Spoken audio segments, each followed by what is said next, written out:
Welcome to our channel. तो इससे पहले हमने नवंबर का फर्स्ट पार्ट में आधा आधा कंप्लीट किया, बाकी का हम इसमें देख रहे हैं। ये है, बता दूं आपको, ये है आपकी क्रॉनिकल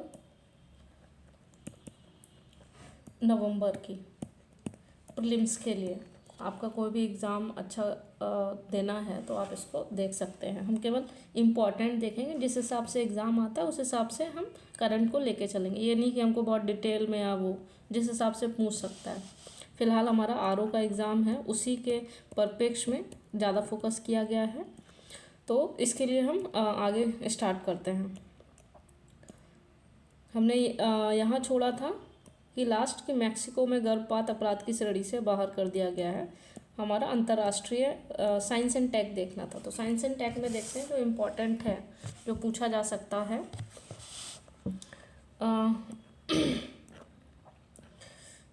ये पूछा जा सकता है कि हाल ही में दुर्लभ धातु वेनेडियम की खोज किस राज्य में की गई। तो याद रखिएगा, हाल ही में जो आपका वेनेडियम है वो गुजरात में मिला है। ठीक है, खंबात की खाड़ी में एकत्र किए गए कुछ नमूने थे, उसमें से वेनेडियम धातु मिली है। ठीक है, इम्पॉर्टेंट हो जाता है। और ये कैसे बनता है? जब लावा बहुत तेज़ी से पिघल, मतलब जब जो पिघला हुआ लावा होता है जो तेज़ी से ठंडा होता है तब जाके बनता है। ठीक है, एक प्रकार के प्राकृतिक रूप से शुद्ध रूप में पाया जाता है। ये शुद्ध रूप है, वेनेडियम जो है शुद्ध है, किसी का अयस्क वयस्क नहीं है, ये शुद्ध रूप है। तो इसलिए ये इंपॉर्टेंट हो जाता है कि अगर पूछे कि हाल ही में दुर्लभ धातु वेनेडियम की खोज कहाँ हुई है, तो गुजरात में हुई है। मैंने टिक मार रखे हैं, मैंने पढ़ लिया है ये सारा। सूर्य अध्ययन के लिए हमारा जो मिशन था वो आदित्य एल, हाल ही में ये पूछ लेगा था आदित्य एल मिशन जो है वो किसके लिए है या फिर सूर्य के लिए, कि मिशन का नाम क्या है, तो आप याद रखिएगा। और किस यान से भेजा गया, याद रखिएगा PSLV C57। ठीक है, PSLV, एक तो ये इम्पोर्टेंट है कि किस यान से, प्रक्षेपण यान से, और इसका जो नाम रखा गया है आदित्य L1। ठीक है, इसको याद रखिएगा। इसको हमने कहाँ से, सतीश धवन स्पेस सेंटर है वहाँ, जो हरिकोटा में है आपके आंध्र प्रदेश में। ये भारत का पहला सूर्य मिशन है। इससे पहले हमारा कोई सूर्य मिशन नहीं था, तो ये भारत का पहला सूर्य मिशन है, ये याद रखिएगा।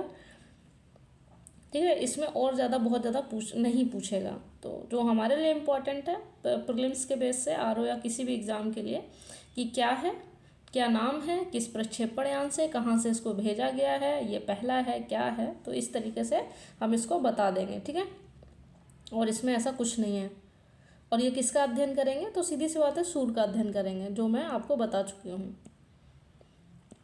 हाँ, इम्पॉर्टेंट क्वेश्चन है कि विश्व का पहला पोर्टेबल अस्पताल आरोग्य मैत्री क्यूब किस, मतलब ये खोला गया है, तो उसका नाम जो है आरोग्य मैत्री क्यूब है। मतलब तुरंत हॉस्पिटल बन जाएगा। मतलब एक ये जैसे नहीं होता है, हम एक टेंट जब हमें बनाना हो छोटा सा तो हम तुरंत बना लेते हैं, ऐसी टाइप में कुछ अस्पताल के इम्पोर्टेंट इक्विपमेंट रखते होंगे, उसके बाद उसे तुरंत इस्टेब्लिश कर लेते होंगे।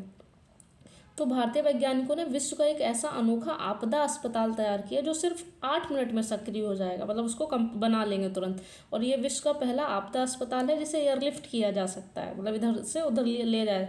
इस अस्पताल का नाम याद रखिएगा, आरोग्य मैत्री नाम है। ठीक है, इसमें वही है जो मैं भी आपको बता रही हूँ कि इसमें जो प्राकृतिक जो आपदाएं आती हैं उस दौरान इसको आराम से कहीं भी इस्टेब्लिश किया जा सकता है। 48 क्यूब्स को 48 घंटों तक 100 जीवित बचे लोगों को सहारा देने के लिए डिजाइन किया गया है, कि अगर 100 लोग हैं उनको अगर हमें जीवित रखना है तो 48 घंटों तक उनको बचा सकते हैं, और 48 घंटों में इधर से उधर रेफर कर सकते हैं। कुल मिला के ये है। तो बस वही है कि इस क्यूब 40 गोलियों की चोटें और ये सब इम्पोर्टेंट नहीं है, बस याद रखिएगा। जो विश्व का पहला पोर्टेबल अस्पताल की बात आएगी तो वो कहाँ, किसने, भारत ने तैयार किया है, और क्या नाम है, आरोग्य मैत्री क्यूब। ठीक है, इस बात का याद रखिएगा। ठीक है, इसमें जो सुविधाएं होंगी, ऑपरेशन थिएटर की सुविधा होगी, वेंटिलेटर की सुविधा होगी, ये सब चीज़ होंगे, और ये सिर्फ 8 मिनट में सक्रिय हो जाएगा। नेक्स्ट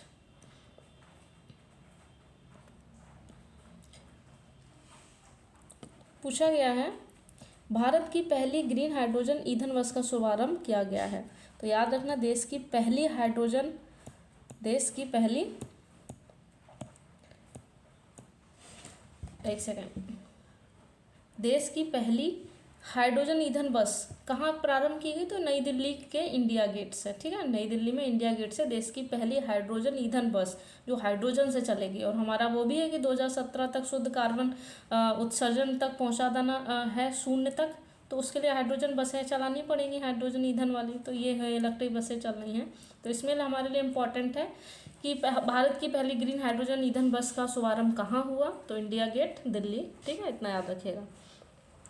फिर बांधवगढ़ टाइगर रिजर्व में हाथी महोत्सव बनाया गया। अब याद रखिएगा, हाथी महोत्सव जो है, हाल ही में हाथी महोत्सव कहाँ बनाया गया? तो आप कंफ्यूज हो जाएंगे। तो याद रखिएगा, बांधवगढ़ एमपी का जो टाइगर रिजर्व है बांधवगढ़, वहाँ पे मनाया गया है, ठीक है।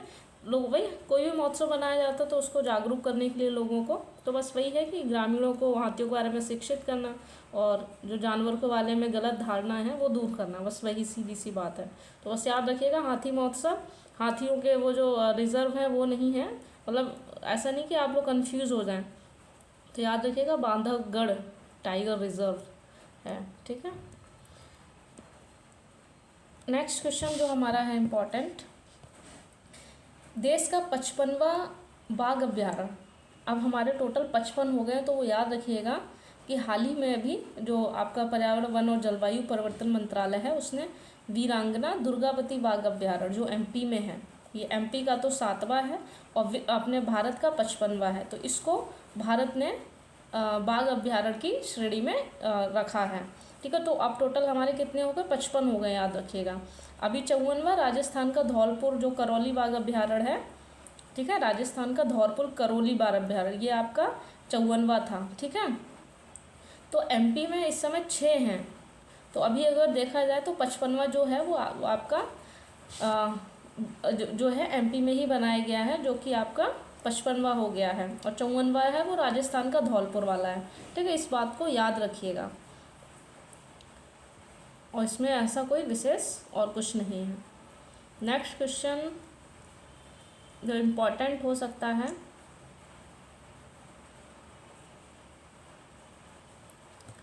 हाल ही में हरित जलवायु कोष की हमने बात की थी। तो हरित जलवायु कोष के लिए ब्रिटेन द्वारा कितने अरब डॉलर की बात की गई? तो 2 अरब अमेरिकी डॉलर की घोषणा की गई है, ठीक है। जलवायु परिवर्तन से निपटने के लिए 2 अरब अमेरिकी डॉलर प्रदान करने की ब्रिटेन के जो ऋषि सुनक है उन्होंने घोषणा की है, इसको याद रखिएगा।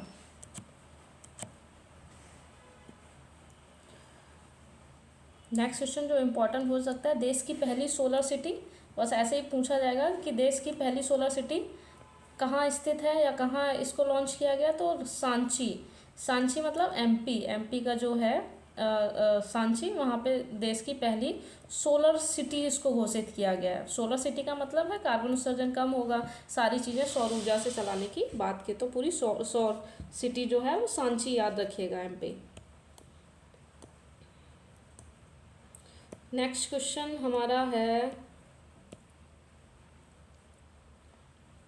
आप ये मत सोचिएगा कि बहुत सी चीज़ें छूट रही हैं, वही हैं जो इम्पोर्टेंट हैं वही पढ़ाई जा रही हैं, बस अपना रिवीजन करते रहिए।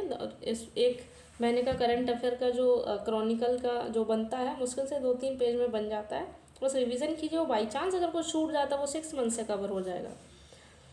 तो अभी हाल ही में वर्ल्ड यूनिवर्सिटी रैंकिंग आई 2024, इम्पॉर्टेंट हो जाती है, टाइम्स हायर एजुकेशन ने निकाली है, ठीक है। इसमें जो है यूनाइटेड किंगडम का जो शीर्ष पे है, फर्स्ट पे है आपका ऑक्सफोर्ड यूनिवर्सिटी ब्रिटेन, ठीक है। उसके बाद दूसरे नंबर पे स्टैनफोर्ड यूनिवर्सिटी अमेरिका की है, और तीसरे नंबर पे है मैसाचुसेट्स इंस्टीट्यूट ऑफ टेक्नोलॉजी, मतलब MIT, ये 30 पे। पहला ऑक्सफोर्ड हो गया, ठीक है, ब्रिटेन का, दूसरा अमेरिका का ही है, मतलब जो दूसरा तीसरा है वो अमेरिका के ही हैं, स्टैनफोर्ड और मैसाचुसेट्स, ठीक है। अब हमारे मैटर में आ जाता है, टोटल अगर बात की जाए तो टोटल 91 विश्वविद्यालयों को वर्ल्ड यूनिवर्सिटी रैंकिंग 24 में जगह मिली, जो कि भारत के थे, ठीक है। तो इसमें हमारे ये जो इम्पोर्टेंट है वो ये हो गया कि 91 हैं। और शीर्ष अगर बात की जाए, और अगर शीर्ष बात की जाए कि इसमें शीर्ष विद्यालय कौन से हैं, ठीक है, भारत के परिप्रेक्ष्य में, तो आपका जो भारतीय विज्ञान संस्थान बेंगलुरु है, 17 के बाद से पहली बार शीर्ष 250 में अपनी जगह बना पाया। वो मैटर नहीं है, बस याद रखना शीर्ष पूछा जाए वैसे तो 91 है, और अगर इन्हीं में शीर्ष पूछा है तो भारतीय विज्ञान संस्थान बेंगलुरु है, ठीक है, ये याद रखिएगा। और उसके बाद और अगर आपको देखना है तो 2 तक देख सकते हैं। एक आपका भारतीय विज्ञान संस्थान बेंगलुरु और दूसरा अन्ना विश्वविद्यालय चेन्नई, ठीक है, इस बात को याद रखिएगा। तो तीसरे पे जामिया मिलिया है, ठीक है, जामिया मिलिया पता ही है, तो तीसरे पे इसको याद किया जा सकता है। टोटल 91, उसमें भी भारत का पूछा जाए तो आपका ये फर्स्ट ये है, सेकंड ये है, ये वैसे पूछा जाए तो ऑक्सफोर्ड हो गया, ठीक है, स्टैनफोर्ड हो गया और मैसाचुसेट्स जो हैं वो रहेंगे। तो बस इसमें इम्पॉर्टेंट यही है। हाल ही में ग्लोबल इनोवेशन इंडेक्स किसने कितना इनोवेशन किया अपने देश में, और ये निकालता कौन है? इनोवेशन के लिए भाई बुद्धि चाहिए तो बौद्धिक संपदा निकालता है, ठीक है। तो भारत ने 132 अर्थव्यवस्थाओं में 40वीं रैंक को बरकरार रखा है। मतलब इससे पहले भी 40वीं ही रैंक रही होगी, इसका मतलब सीधी सी बात है। तो रैंकिंग में अगर फर्स्ट पूछा जाए तो स्विट्जरलैंड था, और स्वीडन दूसरे पे था, और यूएसए तीसरे पे था। इसको याद रखिएगा, स्विट्जरलैंड, स्वीडन और यूएसए, ठीक है। और भारत जो है वो 40वीं रैंक पे था, लास्ट टाइम भी 40वीं ही थी। निकलता कौन है? इनोवेशन तो भाई बुद्धि से किया जाएगा, तो बौद्धिक संपदा। नेक्स्ट आपका वायु गुणवत्ता जीवन सूचकांक। हाल ही में रिपोर्ट आई है वायु गुणवत्ता जीवन सूचकांक 2023, शिकागो विश्वविद्यालय का जो ऊर्जा नीति संस्थान है उसने जारी की है। उसने बताया है कि वायु गुणवत्ता प्रदूषण, मतलब वायु से रिलेटेड जो भी प्रदूषण है उसमें दिल्ली के निवासियों के जीवन को लगभग 12 मतलब 11 वर्ष और 9 माह, मतलब लगभग 12 वर्ष कम कर देता है। ये तो वो बहुत कम कर, ये मतलब नॉर्मली पता होना चाहिए। तो इम्पॉर्टेंट क्या है, बस ऐसे मान लीजिए आप दिल्ली में रह रहे हैं तो आप 12 साल तो आप वैसे ही कम जीने वाले हैं, केवल वायु प्रदूषण की वजह से। फिर नेक्स्ट देखते हैं, हाल ही में किस क्वेश्चन जैसे आ सकता है कि हाल ही में एआई चैटबॉट किस योजना के लिए लागू किया गया। तो आपका आर्टिफिशियल जो इंटेलिजेंस चैटबॉट है कि वो ये वो होते हैं जैसे अपने आप इनसे बातचीत होगी, आपकी प्रॉब्लम का सल्यूशन करेंगे, इनके लिए कोई अलग से व्यक्ति नहीं बिठाया जाएगा। तो ये प्रधानमंत्री किसान योजना के लिए, ठीक है, सम्मान निधि जो है प्रधानमंत्री किसान सम्मान निधि योजना के लिए एआई चैट बॉक्स है, लॉन्च किया गया, इसको याद रखिएगा, ठीक है। बस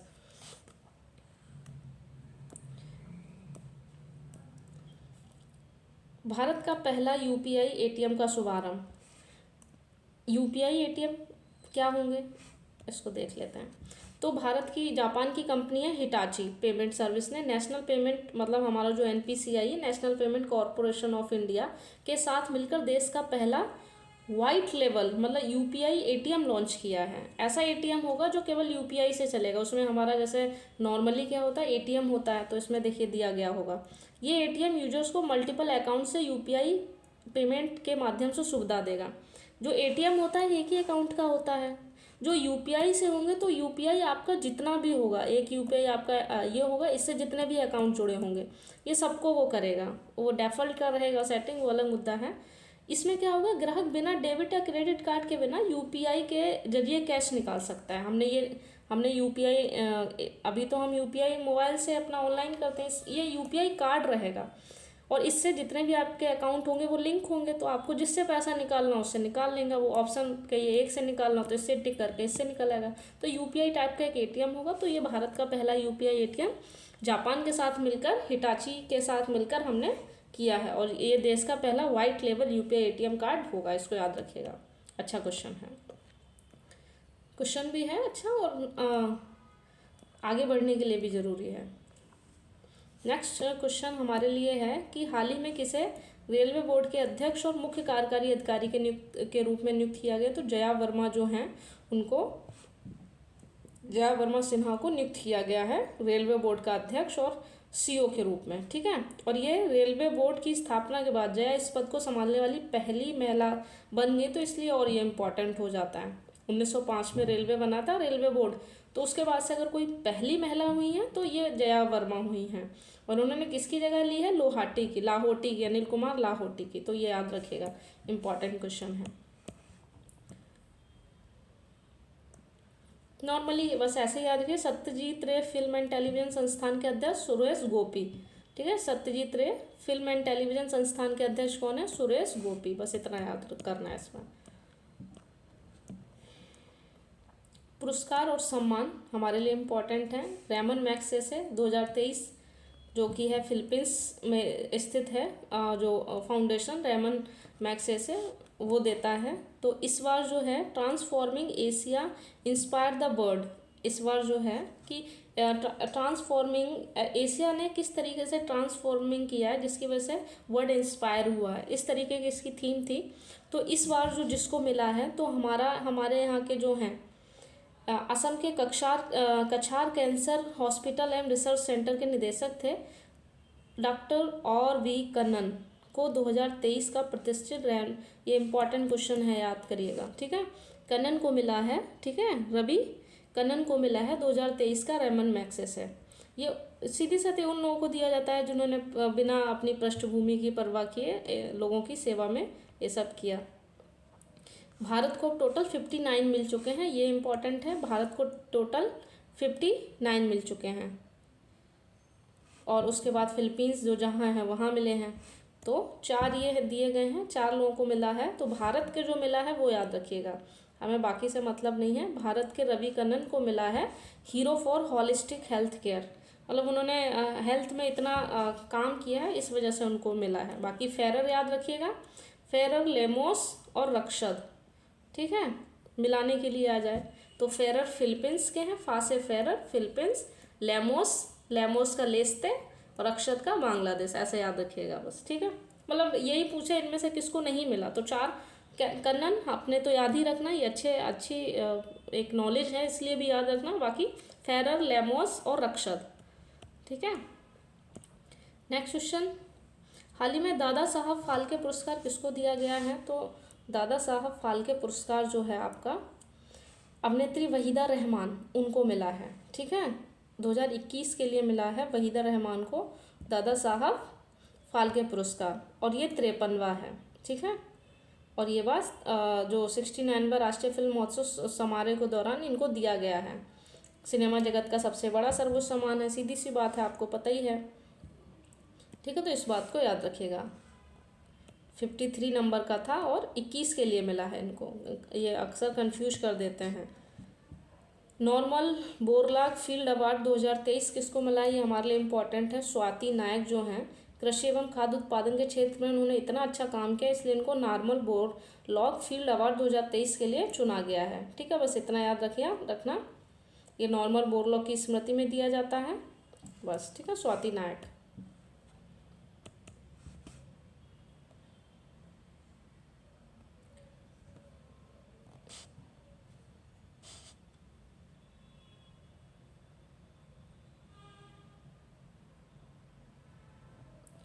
हाल ही में 2023 टाइम्स ने सो नेक्स्ट, मतलब 2023 के the emerging leader shaping the world, जिन्होंने मतलब वर्ल्ड को शेप किया इमर्जिंग के परिप्रेक्ष्य में, तो भारतीय महिला टीम की जो कप्तान थी हरमनप्रीत कौर को 2023 टाइम्स नेक्स्ट, मतलब 100 next the emerging leader the world सूची में शामिल किया गया है, तो ये याद रखिएगा, ठीक है। ये कप्तान थी, ये तो आपको पता ही है, ये भी मैंने बताया भी है।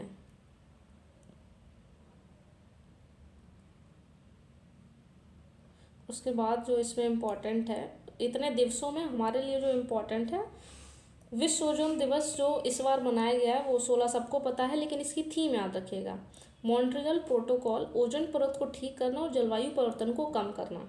दिए तो बहुत सारे हैं, लेकिन एक अच्छे खासे व्यक्ति को पता होता है कौन सा हमको पढ़ना है, ठीक है। जो थीम है विश्व ओजोन दिवस की, थीम को याद रखना, ठीक है। बाकी इसमें ऐसा कोई विशेष नहीं है। अल्जाइमर याद कर सकते हैं, 21 सितंबर को अल्जाइमर होता है, ना कभी बहुत जल्दी ना कभी बहुत देर, इसकी थीम ये थी, ठीक है।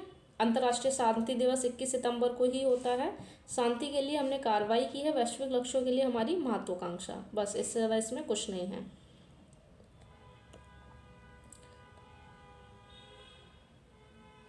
नेक्स्ट क्वेश्चन, हाल ही में सबसे मतलब विराट कोहली सबसे तेज 13,000 रन बनाने वाले खिलाड़ी बन गए हैं। तो भारतीय क्रिकेट विराट कोहली हैं, वनडे मैच में सबसे तेज अगर किसी ने 13,000 रन बनाए हैं और सचिन तेंदुलकर ने रिकॉर्ड तोड़ा है तो विराट कोहली हैं, ये बात को याद रखिएगा। और ये कब हुआ था? अभी जो एशिया कप हुआ था भारत और पाकिस्तान के बीच, उसके दौरान उन्होंने ये अपना ये रिकॉर्ड बनाया है। ठीक है। और कोहली अगर 113 रन अगर देखा जाए, 13,000 रन बनाने वाले विश्व के 5वें भी खिलाड़ी बन गए, इस बात को याद रखना। ये है पूरा। सचिन तेंदुलकर पहले नंबर पे हैं, वनडे में सबसे ज़्यादा रन बना, लेकिन 13,000 सबसे ज़्यादा रन बनाने वाले जो हैं विराट कोहली हैं, उन्होंने सचिन का रिकॉर्ड तोड़ा है। ठीक है। वैसे विश्व के परिप्रेक्ष्य में 5वें नंबर पे है ये। इम्पॉर्टेंट, भारत ने 8वीं बार क्रिकेट एशिया कप जीता है। भारत ने 8वीं बार क्रिकेट एशिया कप जीता है। किसको? श्रीलंका को फाइनल में हरा के। बस इतना याद रखना है कि भारत ने क्रिकेट एशिया कप किसको हरा के जीता है? श्रीलंका को हरा के। और कितनी बार? 8वीं बार। ठीक है। फिर मोहन बगान ने डूरंड कप 2023 जीता। ये इस बार इम्पॉर्टेंट है क्वेश्चन। मोहन जो बगान थे, उन्होंने कोलकाता के सॉल्ट लेक स्टेडियम में, मतलब वहाँ खेला गया था, ईस्ट बंगाल को हराकर डूरंड कप फुटबॉल 2023 जीत लिया। ये इसलिए भी इम्पॉर्टेंट है, मोहन बगान एसजी डूरंड कप के इतिहास में 17 खिताब जीतने वाली पहली टीम बन गई है। इन्होंने 17 खिताब जीते, इसलिए इतना भी हमारे लिए इम्पोर्टेंट है। ठीक है। तो याद रखना, डूरंड कप किसने जीता इस बार? मोहन बगान ने। किसको हरा के? आपके ईस्ट बंगाल ईस्ट बंगाल को हरा के। ठीक है। और ये 17वीं बार इनका खिताब है इस टीम का। भारतीय पुरुष हॉकी टीम नवीनतम विश्व रैंकिंग आई है। तो पुरुष हॉकी जो है टीम जो है, उसके विश्व रैंकिंग में हम तीसरे स्थान पर हैं। ठीक है। शायद लास्ट टाइम भी हम तीसरे ही स्थान पे थे। और अगर नंबर 1 पे देखा जाए तो नीदरलैंड है और बेल्जियम दूसरे नंबर पे है। नीदरलैंड और बेल्जियम, उसके बाद भारत, याद रखिएगा। ठीक है। और अगर महिला पूछी जाए तो वो 7वें नंबर पे है। ऐसा नहीं है कि पुरुष का तो हमें पता है कि 3 नंबर पे है, और महिलाओं का पूछा जाए तो 7वें पे है। और इनमें पहला नीदरलैंड, उसके बाद बेल्जियम। ठीक है।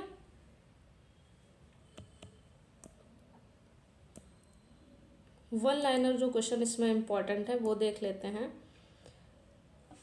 हाल ही में ट्रांसजेंडर व्यक्तियों को कल्याण सुनिश्चित करने के लिए केंद्र सरकार और राज्य सरकार को किसने एडवाइजरी जारी की है? तो याद रखिएगा, राष्ट्रीय मानवाधिकार आयोग ने ट्रांसजेंडर जितने भी व्यक्ति हैं उनके लिए, उनके कल्याण को सुनिश्चित करने के लिए एडवाइजरी जारी की है। ठीक है। उसके बाद नए संसद भवन में जो शुरू हुआ है, संसद की कार्रवाई नए संसद भवन में शुरू हुई है, तो पुराने संसद भवन को क्या नाम दिया गया? संविधान सदन। इसको याद रखना, संविधान सदन जो है वो पुराने संसद भवन को नाम दिया गया है। हाल ही में भारत की G20 प्रेसिडेंसी पर किस नाम से ई बुक का लॉन्च हुआ था? Peoples G20। ठीक है। किसने? सूचना और प्रसारण मंत्रालय ने इसको लॉन्च किया है जब G20 की प्रेसिडेंसी पर एक ई बुक लाई गई थी। तो पीपल्स G20 याद रखिएगा। फिर इसमें भारत और अमेरिका के बीच अभी हाल ही में भारत और अमेरिका के बीच 2+2 जो वार्ता हुई है वो वॉशिंगटन में हुई है 2023 वाली। ठीक है। भारत मत लगा देना। ठीक है। इस बार हम अमेरिका में जाके बात करके आए हैं। फिर दवा कंपनी सिप्ला लिमिटेड ने हाल ही में बोला है कि कि किस राज्य में अस्पतालों और फार्मेसियों को अपनी महत्वपूर्ण दवा वितरण के लिए ड्रोन संचालित डिलीवरी की सेवा शुरुआत की है। तो सिप्ला लिमिटेड ने बोला है कि हिमाचल प्रदेश में हम हॉस्पिटल्स को ड्रोन संचालित डिलीवरी देंगे। ठीक है। तो कहाँ पे? हिमाचल प्रदेश में देगा। कौन देगा? सिप्ला देगा। फिर हाल ही में भारतीय भूवैज्ञानिक सर्वेक्षण ने किस राज्य में तलछट के, अभी वैनेडियम हमने गुजरात की बात की थी। ठीक है। आदित्य एल1 की भी बात कर चुके हैं हम डिटेल में। पर्यावरण से रिलेटेड 29वां ओजोन विश्व दिवस, अभी जो हमने ओजोन दिवस 16 सितंबर मनाया था कि ओजोन को कम करें, है ना, ओजोन गैस को कम करें, प्रदूषण को कम करें, जो थीम थी पीछे जाकर देख लीजिए। तो ये किस नंबर का था? ये 29वें नंबर का था। ठीक है। ये याद रखिएगा। हाल ही में किस देश ने जलवायु परिवर्तन से निपटने के लिए हरित जलवायु कोष, तो वही ब्रिटेन ने दिया है, 2 अरब अमेरिकी डॉलर। इसको याद रखिएगा। फिर इसमें आईसीसी की नवीनतम क्रिकेट के तीनों प्रारूपों में शीर्ष रैंकिंग पर कौन देश पहुंच गया? तो भारत जो है तीनों प्रारूप, टेस्ट हो, T20 हो या वनडे हो, उसमें शीर्ष रैंकिंग कौन है? भारत है। ये याद रखना भी अच्छी बात भी है, तो वैसे भी याद रहनी चाहिए।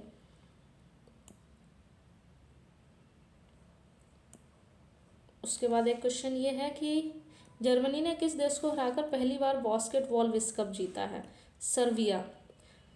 अभी तक जर्मनी ने कभी भी बास्केटबॉल विश्व कप नहीं जीता, तो भैया जर्मनी का याद रखना, इन्होंने पहली बार बास्केटबॉल विश्व कप जीता है। किसको? सर्बिया को हरा के। तो इम्पॉर्टेंट है हमारे लिए, क्योंकि बेचारे वो पहली बार ही जीते हैं।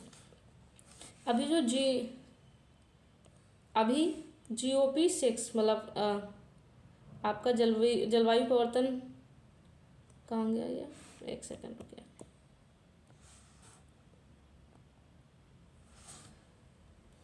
COP जो हमारा था, यहाँ पे GOP लिखे हैं, COP26 ग्लास्गो में हुआ था, ठीक है। उसके बाद COP में भारत ने कौन सी कार्य योजना दी थी? पंचामृत दी थी, तो याद रखना 26, ठीक है। 2030 तक हमने ये बोला था कि जितनी भी जीवाश्म ऊर्जा क्षमता उसको हमें 500 गीगावाट तक करना है। और साथ ही साथ हमने बोला था कि 2030 तक हम क्या करेंगे, जितनी भी अपनी ऊर्जा आवश्यकताएं हैं उनको 50% तक हम जितनी नवीनीकरण ऊर्जा हैं उनसे कंप्लीट करेंगे। और 2030 तक हमने बोला था हम कुल कार्बन को कितना तक हम टन कम कर लेंगे, तो 1 बिलियन टन हम कार्बन को भी कम करेंगे। तो ये रिकॉल करने के लिए आपको पता भी होना चाहिए। और नेट जीरो का हमने कब रखा था? 2070 तक रखा था कि हम नेट जीरो कर लेंगे। उसके बाद कुछ और क्वेश्चन है। भारत के किस मंदिर में 3D लाइट शो सौर ऊर्जा से संचालित होगा? बिजली से नहीं, किससे? सौर ऊर्जा से। तो याद रखिएगा, गुजरात के मोंडेरा स्थित सूर्य मंदिर में। नेक्स्ट, देश का पहला सौर ऊर्जा और बैटरी भंडारण से युक्त सूर्य ग्राम कौन सा है? मोंडेरा, ठीक है। सूर्य ग्राम किसको बोला गया है? ये देश का पहला सौर ऊर्जा और बैटरी भंडारण से युक्त सूर्य ग्राम है, मतलब सूर्य से सब कुछ इस गाँव का होगा, तो मोंडेरा जो गाँव है वो। उसके बाद सौर पार्क और अल्ट्रा मेगा और ऊर्जा परियोजना का विकास योजना के अंतर्गत 2024 तक कितने गीगावाट सौर ऊर्जा उत्पादन का लक्ष्य? तो याद रखिएगा 2024 तक हमने सौर ऊर्जा का सौर ऊर्जा में हमने 40 गीगावाट सौर ऊर्जा का लक्ष्य रखा, ये याद रखिएगा। हाल ही में देश का सबसे बड़ा तैरता सौर पार्क किस कंपनी ने स्थापित किया? NTPC ऐसे काम करती है, तो NTPC ने किया है। फिर किस स्थान पर देश का सबसे बड़ा सौर पार्क स्थापित किया गया? वो भी कौन सा? तैरता हुआ, तो तेलंगाना का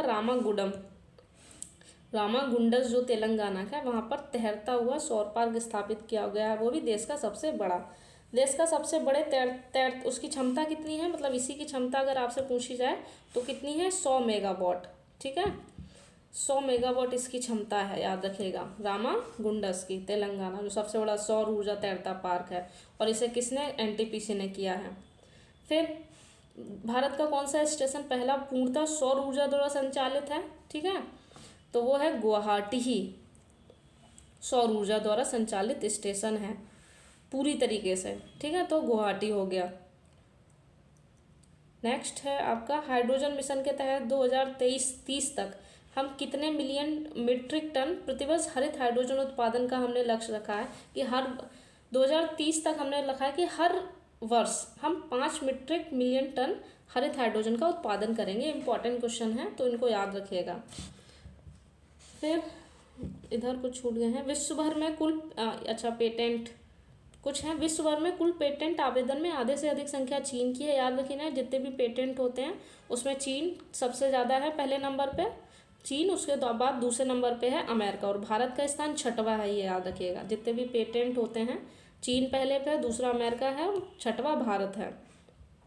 अभी हाल ही में नेशनल रिसर्च फाउंडेशन विधेयक पारित किया गया है, ठीक है। तो नेशनल रिसर्च फाउंडेशन का पदेन अध्यक्ष प्रधानमंत्री ही होंगे, याद रखिएगा, ठीक है।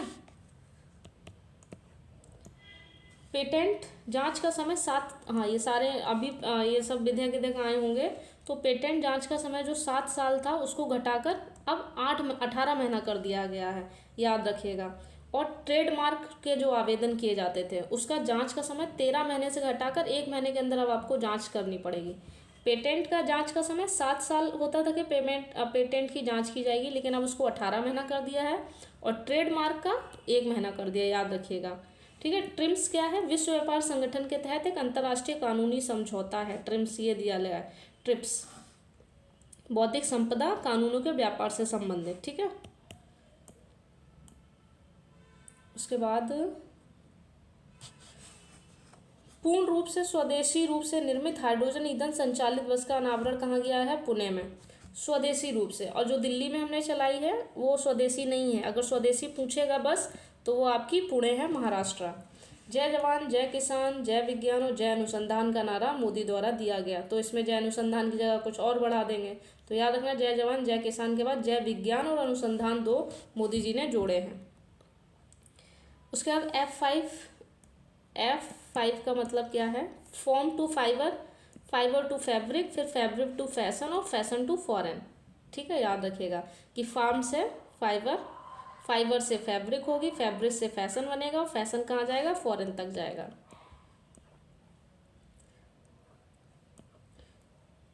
हाल ही में भारत सरकार द्वारा कितने मेगा फूड पार्क को स्वीकृति दी गई है? तो 41, याद रखिएगा ये। न्याय बंधु क्या है? तो एक निःशुल्क कानूनी सेवा है ताकि जो गरीब लोग हैं वो उनको भी न्याय मिल सके। ठीक है, बस इतना है इसमें।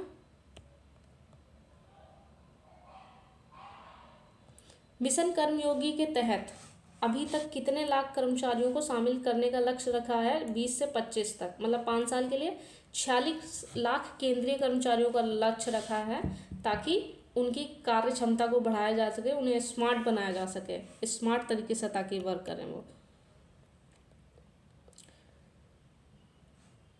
हाल ही में अभी डिजिटल व्यक्तिगत डेटा संरक्षण विधेयक पेश किया गया था, वो कितने सिद्धांतों पर आधारित था? तो कुल 7 सिद्धांत है। ठीक है,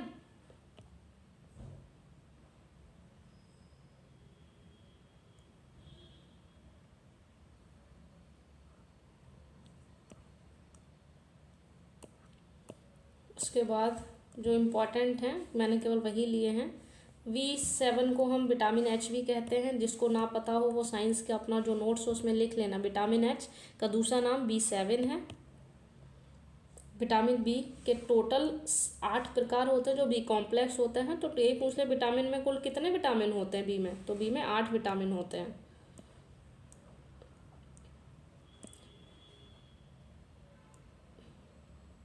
फ्लड वॉच क्या है? फ्लड वॉच बस केंद्र सरकार ने अभी जहाँ भी बाढ़ आती है वहाँ का रियल टाइम जानकारी प्रदान के लिए इसे लॉन्च किया है, फ्लड वॉच। ठीक है, उसके बाद पिवोट, याद रखिएगा जो पिवोट है, कोरिया का advance institute of science and technology, उसने पिवोट के निर्माण के माध्यम से विमानन में प्रगति कर रहा है। पिवोट होगा क्या? अब देखिए, ये एक प्रकार का दुनिया का पहला ह्यूमनॉइड रोबोटिक पायलट है। कैसा? ह्यूमनॉइड रोबोटिक पायलट है जो एआई की क्षमताओं और इसके माध्यम से विमान उड़ाने के लिए डिज़ाइन किया गया है। तो पिवोट याद रखना कोरिया से रिलेटेड है, और ये क्या करेगा? ये एक तरीके का रोबोटिक पायलट होगा, ह्यूमनॉइड। ठीक है, तो बस ये पिवोट याद रखिएगा, पिवोट। 5 आइज क्या है? और हाँ, स्टैच्यू ऑफ वननेस जो इम्पोर्टेंट है, statue of oneness Shankaracharya ji की है, और आपके ओंकारेश्वर जो है एमपी का ओंकारेश्वर, वहाँ पे इसको मंधाता पर्वत पर इसकी आधारशिला रखी गई है।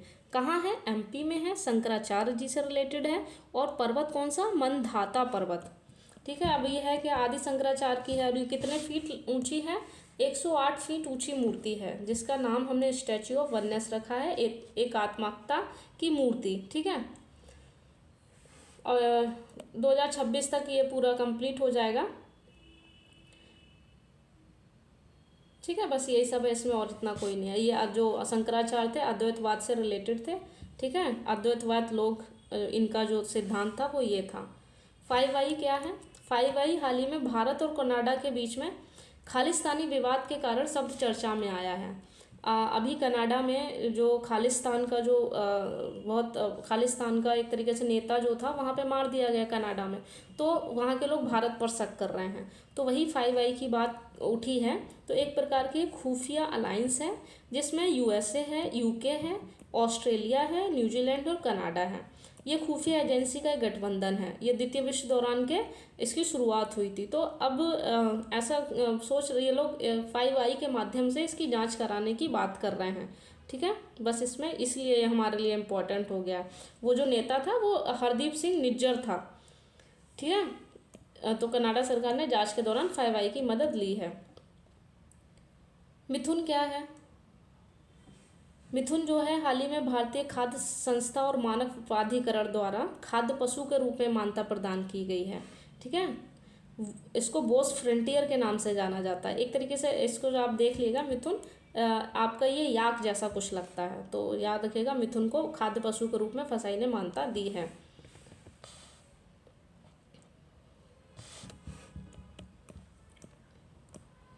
उसके बाद भारत राष्ट्रीय अंतरिक्ष दिवस 23 अगस्त को मनाने की घोषणा की है, इसको याद रखिएगा।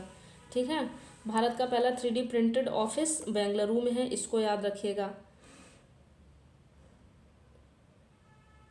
हाल ही में किस सार्वजनिक उपक्रम को नवरत्न का दर्जा मिला है? तो राष्ट्रीय केमिकल्स एंड फर्टिलाइजर्स को मिला है, इसको याद रखिएगा।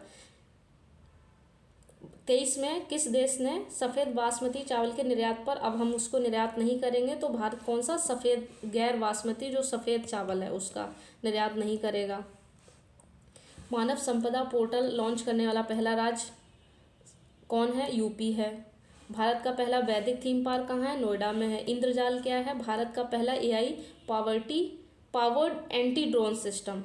ठीक है, भारत का पहला AI power anti drone system, मतलब ये ड्रोन जो है उनको रिफ्यूज़ करेगा, तो एआई आधारित है इंद्रजाल, तो याद रखिएगा। सेमीकॉन इंडिया कहाँ हुई है? गांधीनगर गुजरात में हुआ है, ये याद रखिएगा। उसके बाद भारत का पहला 54वां धौलपुर करौली था। उसके बाद अभी 55वां हमने बताया था आपको, एमपी का था एक, उसका नाम पीछे देख लीजिएगा, कुछ था याद नहीं आ रहा अभी, वो देख लीजिएगा। भारत का पहला कार्बन न्यूट्रल गांव आपको पूछा गया तो ठाणे महाराष्ट्र में है भारत का कार्बन न्यूट्रल गांव। ठीक है, ये पुराने करंट अफेयर है हालांकि ये, ठीक है, ये वन उन्होंने दे रखे थे तो मैं सोचा आपको बता दूं। पुरुष और महिला एकल वर्ग में यूएस ओपन किसने जीता? हमेशा पुरुष में नोवाक जोकोविच जो कि सर्बिया के हैं वो जीतते हैं, महिला में कोको गाफ यूएसए की हैं, तो महिला याद रखिएगा कोको गाफ यूएसए। ठीक है, और द्वितीय चंद्र पर महिला एथलीट जो हैं उन पे 4 साल के लिए प्रतिबंध लगा दिया है राष्ट्रीय डोपिंग रोधी एजेंसी ने। उसके बाद कुछ वन लाइनर देख लेते हैं। प्रधानमंत्री अंतर्राष्ट्रीय क्रिकेट स्टेडियम का शिलान्यास कहाँ किया है? तो वो याद रखिएगा, एक सेकंड रुकिए।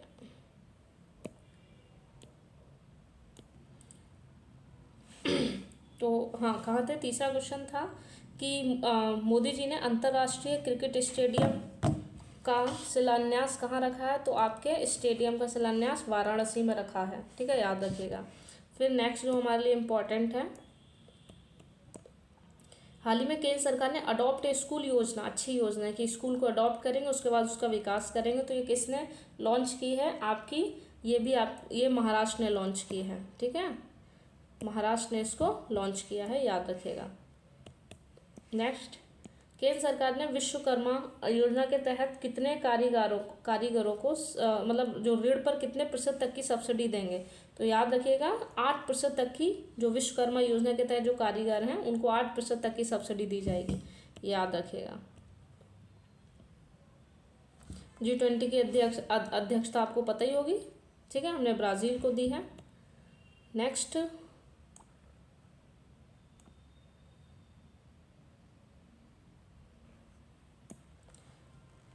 किसानों के अधिकारों पर पहली बार वैश्विक संगोष्ठी हुई है। ठीक है, किसानों के अधिकारों को लेकर पहली बार वैश्विक संगोष्ठी आपकी नई दिल्ली में हुई है। ठीक है, उसके बाद किस देश के सुप्रीम कोर्ट ने हाल ही में गर्भपात को, ये हम पढ़े थे आपको, मैक्सिको हमने पढ़ा था।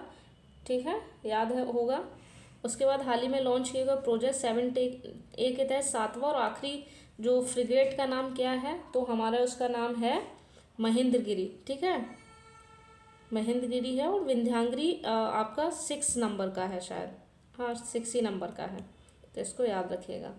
फिर विश्व का सबसे ऊंचा फाइटर एयरफील्ड किस राज्य केंद्र शासित प्रदेश में बना है? तो जब भी ऐसा कोई क्वेश्चन केंद्र शासित प्रदेश, तो हमेशा लद्दाख याद रखिएगा, ऊंचा, क्योंकि वो ऊंचाई पे है।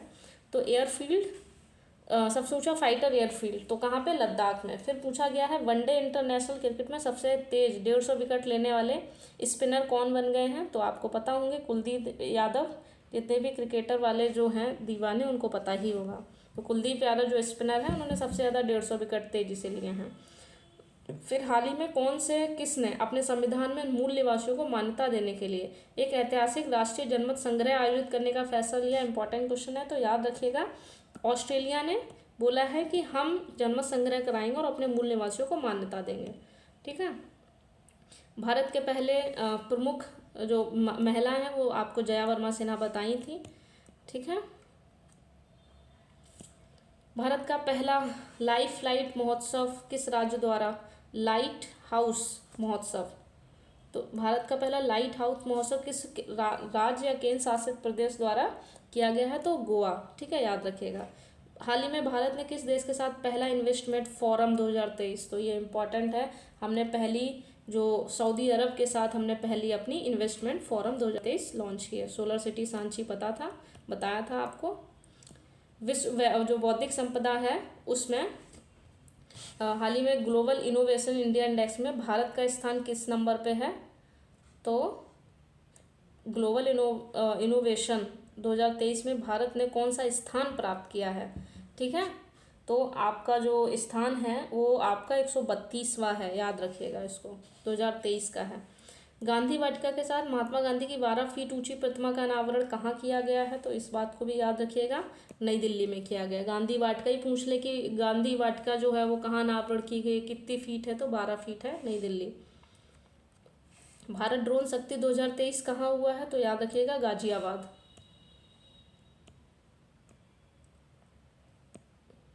और ये सब मैंने उसमें करा दी, इसलिए मैंने टिक नहीं मारा कि नॉर्मल ये किसने जीता है। स्वाति नायक, आपको पता थी। उसके बाद ये क्वेश्चन ठीक है कि हाल ही में अंतर्राष्ट्रीय एरोस्पेस सम्मेलन कहाँ हुआ है? एरोस्पेस से रिलेटेड अंतर्राष्ट्रीय सम्मेलन हमारा ग्वालियर में हुआ है, ये याद रखिएगा। ठीक है, तो ये हमारी क्रॉनिकल लगभग ख़त्म, लगभग क्या पूरी ख़त्म हो गई है। नवंबर की 2023 की क्रॉनिकल हमारी ख़त्म हो गई है। तो आज का जो आपके लिए क्वेश्चन है वो आप हमको बताएंगे कि